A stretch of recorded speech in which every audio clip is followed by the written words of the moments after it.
Hello guys, Guru here. If you're new to the channel or enjoy the content, feel free to subscribe and stay tuned for more top-notch podcast reviews of your favorite series. Peace.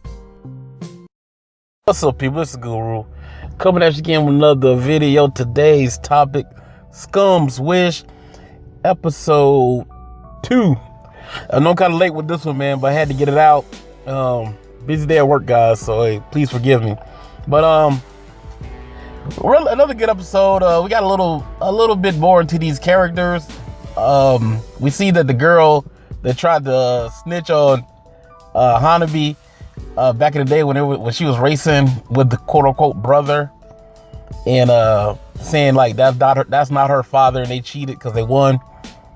It turns out that she actually has a crush on Mugi, and she knew Mugi since they were little kids. And so she confronts them one day as they're walking home from school, and Mugi and Hanabi is about to kiss, and Hanabi snatches this little girl up, man. It was sad, man, because poor little she calls herself Mocha. Okay, poor little Mocha.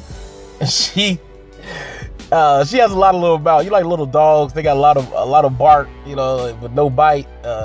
She's gotta run off at the mouth, man, and Hanabi's not having it. So she grabs the little girl and snatches her up, man, and tells her like, pretty much, man, you shouldn't take what's yours, what's not yours, or something she said to her, man. It was boss move, man. So she punks Mocha, and even Mugi is kind of like, yo, that's kind of harsh, because he doesn't look at Mocha as a threat, especially it's a big size difference. Hanabi's way bigger than her. So it was funny at the same time. It was kind of bullyish, but hey, just one thing I do like about Hanabi's character. She's not really I gonna say she's a bad person, but she doesn't take no shit. You know what I'm saying? It's like she goes 0 to 100 real quick. It's like she's gonna tell you she's gonna speak her mind. So she can't be sort of an asshole, and so can Mugi at times too. But right now, Hanabi looks more of an asshole than Mugi is, and I can see why they call them scums, but they're not really bad people. But another thing a good thing about this dynamic is that no one's, the reason they like, the people they like doesn't seem really genuine at this moment, because we look at Hanabi and brother. Of course, first thing, you call it a guy brother, and when they first were introduced, we see that brother, he pretty much took a father role type deal, like a older brother / father role in her life. And like now all of a sudden she takes this role from going there as she grew up into womanhood. She's gonna flip it into, I want to have sex with this guy. So that's kind of weird if you think, okay, you once look at this guy as a father figure / brother, now you look at him as a potential mate. And it's kind of weird. Then there's a big age gap there, which is kind of, because he's on an adult level and she's still in high school, even though can be in most states. She's 17, I think, considered an adult, but it is what it is. And Mugi seems even more generic, because this chick was just a school teacher, his music teacher or whatever, and he met her back when she was like, I guess, studying to be a teacher or whatever, or being a substitute or something. All of a sudden he's desperately in love with her. At least Hanabi said, I spent a lot of time with this guy and it developed into something later on, even though her counterpart has never displayed any kind of romantic feelings toward her whatsoever. He looks more of her as like a little sister, or I don't want to say a daughter, but he looks more of his little sister to a friend of a family, and so that's the way he views Hanabi. And Mugi, the teachers views him as, you were one of my students. She hasn't shown any kind of romantic feelings toward him in any kind of way. Their relationship seems even further apart than Mugi's and Hanabi's and her brother. So they're pretty much both living a pipe dream. You know what I'm saying? I think it's more of an infatuation, especially on the part of Mugi. Hanabi's kind of confused because she's a teenager, hormones, everything. So it's easy to think that you like something, you really want something in life that you don't really know about, because she hasn't experienced life before.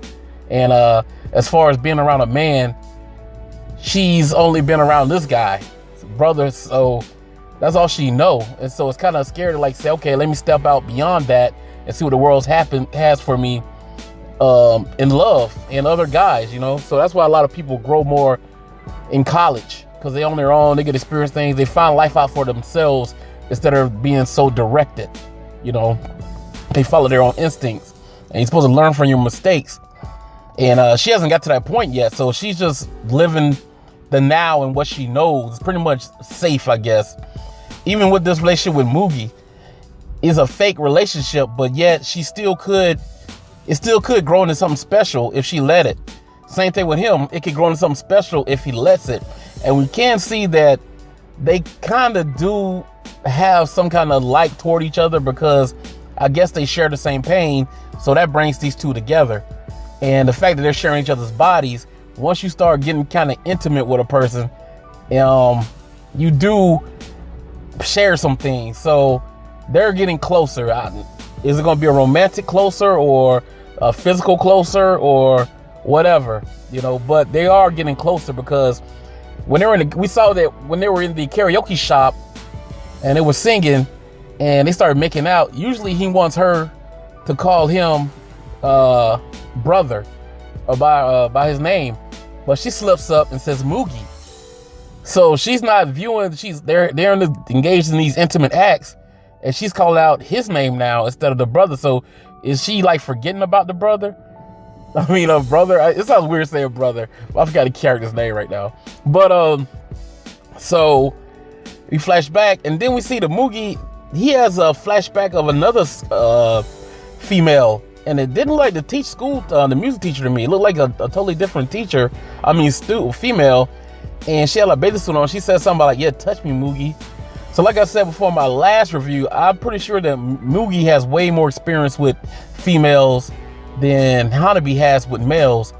Because every time they have an intimate scene, Mugi is the one that sets it off. He's the one that pretty much directs the sexual acts.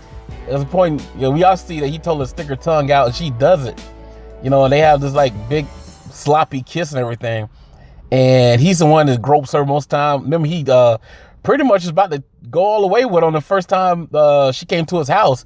And in this booth, this karaoke booth, he was setting off again, man, grabbing her breasts, man, telling her to stick her tongue out, and she was doing this because she's very obedient to his sexual acts, whatever he calls them out. So it is what it is. And then we also get introduced to Hanabi's friends, Ichan, and she is in love with Hanabi. And so that's another dynamic in that. So she's hurting because someone she loves, or cares for rather, is dating somebody else too. So she's once again like the forbidden fruit. It's like, I like something that I can't have. So one point she wants Hanabi to be happy, but same time she wants to be with Hanabi and be the one that makes her happy. And that's that little dynamic there. So you got Ichan and Moko on the side, both liking somebody they can't have, just like you got Hanabi and Mugi liking somebody they can't have.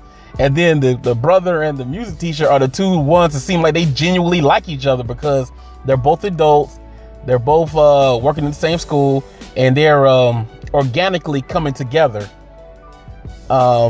It seems like it's a real relationship they're blossoming, a real romance they're blossoming.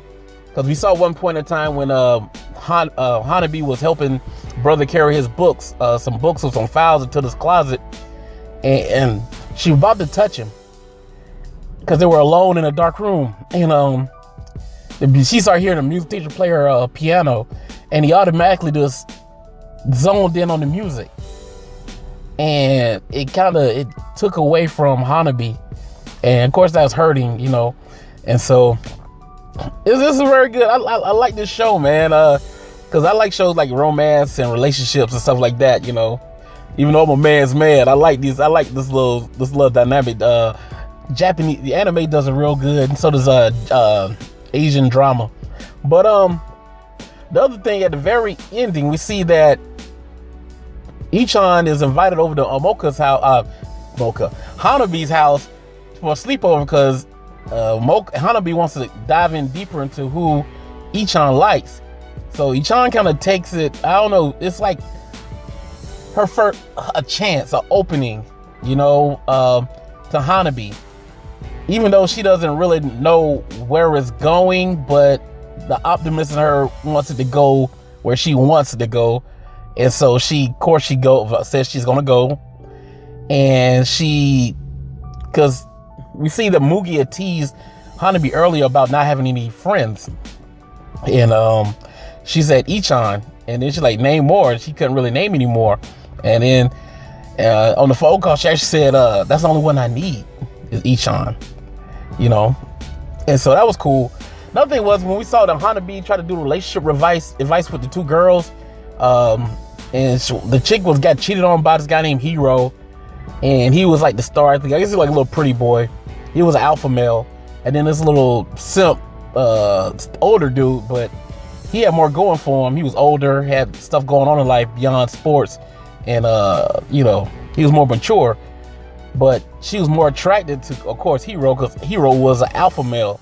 So most women will be attracted to the alpha male. And even though the older guy would have been better suited for her, because we saw the Hero cheated on her already, and she still was torn with which one she wanted. So that shows like kind of how women are. You know, it's like she would gravitate to the alpha male, even though she knows he's a cheater, rather than a good guy simp, you know, said it would treat her better, way better than Hero would. So she even says he looks better, even though he has, the other guy had the senpai, she called him, had the better specs than Hero did, and would be better for her life in the long run than Hero would be, because if he cheated once, he's gonna cheat again. But yet still, she was more gravitating toward Hero, the alpha male, even though she know he wasn't no good for her, you know. So it was a good, interesting episode. Of course, the surprise ending, we see that Ichan kisses Hanabi, and Hanabi is like shocked, like, whoa, what the hell's going on here? And so Ichan stuck with this look on her face, like, what the world? Like, I read her wrong, I kissed her, and what should I do? Like, she said, I want to die. Like, what do you do in that situation when you come onto somebody and they look at you like, what the hell are you doing? Now you got to spend the rest of this night with this person after what's to happen. You know how awkward that is? So she's stuck in that moment right now. So episode 3, we'll see what happens after that. So I'm looking forward to that. Tell what y'all thought in the comment section. Don't forget to like and share. This is Guru. I'll let y'all later. Peace.